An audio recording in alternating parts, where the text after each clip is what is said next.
Unlimited hydroplane champion, Dave Villwock.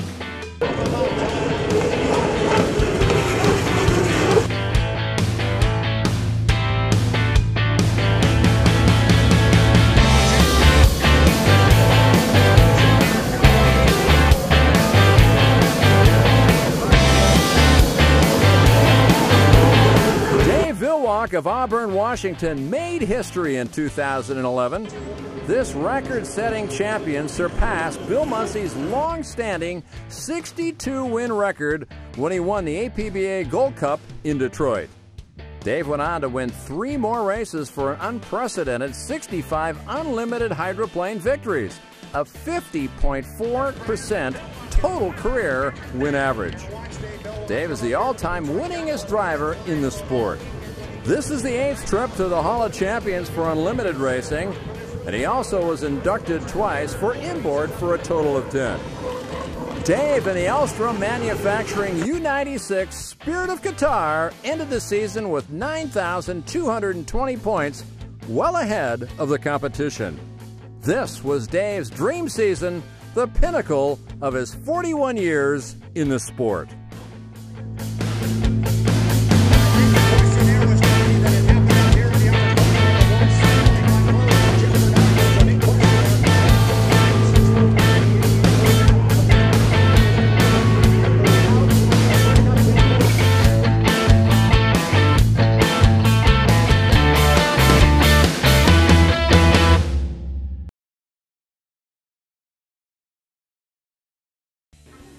Yeah, I can. I remember going to my first boat race. I think I was 8 or 9 years old to help my uncle race a 225 hydroplane. So, I got started early, like most of the people around here. It's a family event, that's for sure. Well, we didn't. We just go try to win every race. Whatever happens at the end of it is for the scorekeepers. So we had the highest of highs, winning the Gold Cup and winning the championship, to the lowest of lows. Getting run over at the first race. So. We've had, the complete end of the spectrum, but overall it's a great season, and to be able to eclipse Muncie's record of 62 wins to get to 63, 64, and 65 was an unbelievable year all around. Yeah, it was a great year. Well, as Bernie used to say, if you don't win the first one, you can't win them all. And if second place is the first loser. We're still behind on everything, of course, because the boats are still on a container ship coming back from Qatar. So it's still in the ocean someplace. We hope to see them next month. Can't even think about working on it. No, there's no tools, no boats, no nothing. They're still floating out there someplace. I've had great. I was lucky enough to be able to watch Bill Muncie race when I was a kid, and I was fortunate enough to race against people like Hanauer and Lauterbach and and Cropfield and some of the greats, up to today, racing against, Steve David. We've put on some of the best races I think we've ever seen, and, deck-to-deck racing for 4 or 5 laps, it's just something the sport just has never seen, and so that's been really special. We're just going to, once again, we'll go there, try to win every race and every heat we can, and if we get to the end and win, then that's great. If we don't, then hats off to everybody else that did.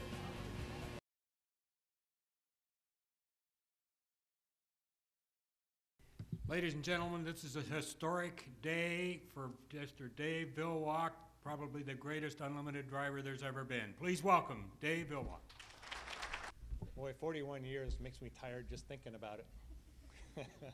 Who's got to go pee? I'll try to make it short. Boy, thanks for the colors. This just happens to be the color of the Qatar Sports Marine Federation. Good call. Nice color hat, like that. Yeah, it was our season didn't start out very well. Took our little flat bottom out to go run in it, as I do a couple of times a year, and immediately crashed that before I even got to the start of the first race, driver error. I went to the first race in Madison, Indiana, and winning the final. I got about a lap to go. Managed to spin the boat out in a bad hole and all that, driver error. Got run over, wrecked the boat. Pulled the boat up on the beach and you know, the crew's kind of looking at it, boy, I don't know, you know, I don't think we can fix that. And, you know, Berto had run over us, and they'd screwed their boat up too, and they had already said they couldn't fix it. And of course, Danny, one of the guys you saw on the screen up there, he'd been with me since I started racing with Circus, you know, started racing unlimiteds professionally. And Danny looked at it and he goes, you know, a couple of guys had looked at the boat and said, I don't know, I don't think we can fix it. I got to take it home. I think we got to take it home. And then he looks at it and he looks at me and he says, what do you think? And I looked at him and I says, Danny, we've been in deeper water than this before. You know, and he goes, yeah, I think we can fix it. We're scrappers. We can do this, you know. And so, you know, I said, let's just figure out how to fix it. You know, if we have any chance of winning the championship, we got to fix this boat. And we got 72 hours to do it before the Gold Cup. So we, you know, I said, I just grabbed my stuff. And I said, I'm going to go up and put my stuff away, and then we'll come down and figure out what we got to do. And I was on my way up to the motorhome and putting my stuff away, and no sooner than that did, you know, a good lesson about what comes around goes around. Ed Cooper, a guy that I'd helped get some parts to build his boat, and he's just a great guy that is out of Evansville, Indiana, came by the motorhome and he says, Dave, he says, shop's wide open. You're welcome to come by. You got all the hours I'll give you. And of course, this whole team came there, and sure enough, we fixed that boat in 72 hours. You know, rolled some paint on it, and the glue was drying on the way from Indiana to Detroit, and managed to get it. We rolled in there at about 4 o'clock in the morning and parked the thing and put it together and managed to put it on the top of the qualifying ladder. And that was the good part, good news of the start of the weekend. And of course, the gearbox was making a little noise, and we all knew that. But of course, like every racer, we go, oh, it's not that bad. It'll go away. You know? Well, it did. It went away. It blew up in the first heat. And so we're back into a deep hole again. And it worked out.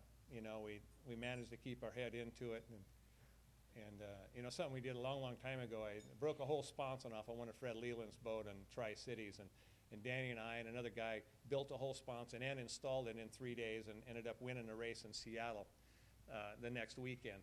And in that process, you know, we're all pretty tired. We'd been up a lot of hours, and Danny crawled up in the truck and he put a piece of tape up in the locker and he wrote on it, "Refuse to lose." And that was kind of cool. We did that at Cooper's shop. I did that for Danny. He was getting kind of tired, and he had his boy back there for vacation. He tried to do a little bit of that while we were back there working in between, you know, in the 2 hours he had off, that he was taking his son around doing some things. And he was kind of tired, and he came back, and I put a piece of tape up on the boat and said, "Refuse to lose, Danny. We'll still do it." And we did, and it was a fun season that way. We did the right things at the right time. We had successes, we had failures. For me, winning 65 wins now, to do something I never thought possible, to win 9 Gold Cups, never thought that was possible. You know, managed to do a lot of things that you know, shoot, I thought I'd get fired, you know, in the first 6 months of driving these things. Not many people get a chance to drive them, and fewer can do it. I've been, you know, at this point in my career, I get to be a little reflective. It's fun to think about it. You know, I've been able to race against some of the all-time greats, you know, like Tate and Lauterbach, Hanauer, you know, New Bill Muncie. I was able to build boats with Ron Jones Sr. and Ron Jones Jr., flown model airplanes with Ed Carrollson. It's been an interesting career, and it's been fun, and this is the real pinnacle of it. And it's a pleasure to be here with you all. I certainly couldn't have done it with. I thought I was all done after Budweiser about 2004, and I actually told Eric Elstrom that shoot, I says, if you want to get a young guy, get a young guy. Shoot, I've done enough. And he ended up calling me and hiring me, and you know, they've you know, continued my racing career. That without that, I certainly wouldn't have got to all these numbers I've gotten to. So it's been fun to go through my career and been able to race with people like Bernie Little and Steve Woomer and Fred Leland and all of these characters that I value so much at this point in time. They just don't make them like that anymore, and they're a lot of fun.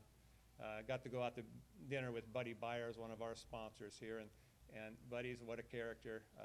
You know, it's just some of the people that are in this sport that, and at this point in my career, I really just treasure all of those relationships and all those people and all those times we've been able to spend together. So a lot like many of you, I started when I was a little kid. I was 8 years old. My Uncle Al was racing 225 hydroplanes and 135 hydroplanes. And you know, I was sweeping the floor. And when my cousin and I got old enough, he decided that he could do much better if he could sell those hydroplanes, and if he bought a cracker box, then two of us could race all at the same time. And so, you know, like many of you here, just got started as family, and as I like to say,